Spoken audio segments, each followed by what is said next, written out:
সংগ্রামী বন্ধুরা, আজকের এই যে ঋতুর পরিবর্তন,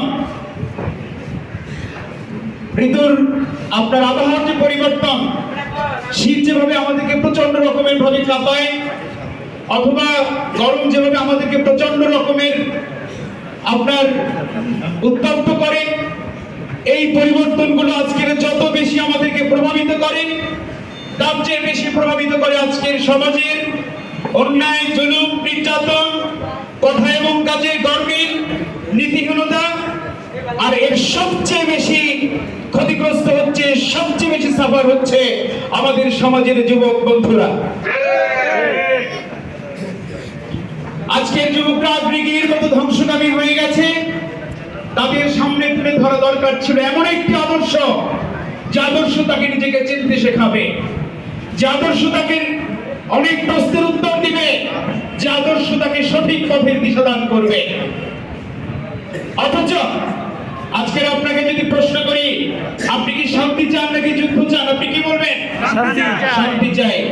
অথচ এই সভ্যতাকে শান্তিতে রাখার জন্য, এই সমাজকে শান্তিময় সমাজ গঠন করবার জন্য সবচেয়ে বড় ভূমিকা পালন করতে হবে যুবক সমাজের।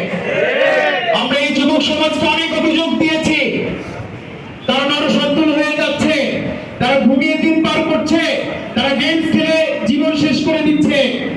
এটা যেমন সত্য, তেমনি এই যুবকরাই দেখিয়েছে কিভাবে 17 বছরের জগদ্দল পাথরকে লাফিয়ে এই সমাজ থেকে সরিয়ে দিতে হয়।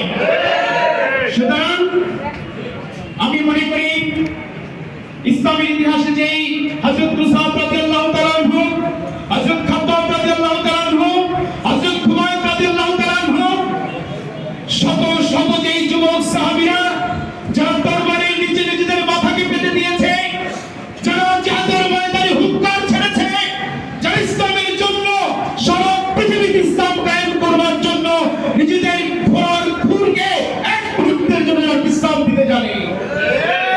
সুতরাং সেই যুবকদের ইতিহাস পড়ে, সেই সিরাত রাসূল পড়ে আমাদের এই ঘুরিধরা সমাজকে, আমাদের এই অসভ্য সমাজকে যদি আমরা পরিবর্তন না করতে পারি, তাহলে আগামী সভ্যতার সবচেয়ে বিকৃত মানুষ হবে এই যুবকরাই।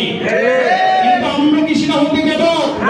আমরা যে ইসলামকে মানি, আমরা যে ইসলামী জীবন আদর্শকে বিশ্বাস করি, রাসূল সাল্লাল্লাহু আলাইহি ওয়াসাল্লামের জীবন আদর্শকে যারা বিশ্বাস করি, তারা কখনোই এই যুবক বন্ধুদেরকে পথ হারা পথে আমরা তাদেরকে যেতে দেব না। যতই রাজনৈতিক ছত্রছায়ায় তাদেরকে তাদের হাতে মাদক ছুঁয়ে দেওয়া হয়, যতই তাদের হাতে অস্ত্র তুলে দেওয়া হয়, আমরা এই সমস্ত আপনার রাজনীতিবিদদের যারা এই সমাজকে ধ্বংস করার কাজে নেমেছে, আমরা তাদের প্রতি তাদের ওই চোখ রাঙিয়ে আর রাঙিয়ে আমরা বিভ্রান্তলি দেখিয়ে দিতে পারবো না। সংগ্রামী বন্ধুগণ, আমাদের সমাজের এমন কোন যুবক বন্ধু থাকবে না যারা আমাদের দাওয়াত পাবে না, যারা রাসূলের জীবনের আদর্শের আপনার দাওয়াত পাবে না, যারা ইসলামী সমাজ ব্যবস্থার দাওয়াত পাবে না।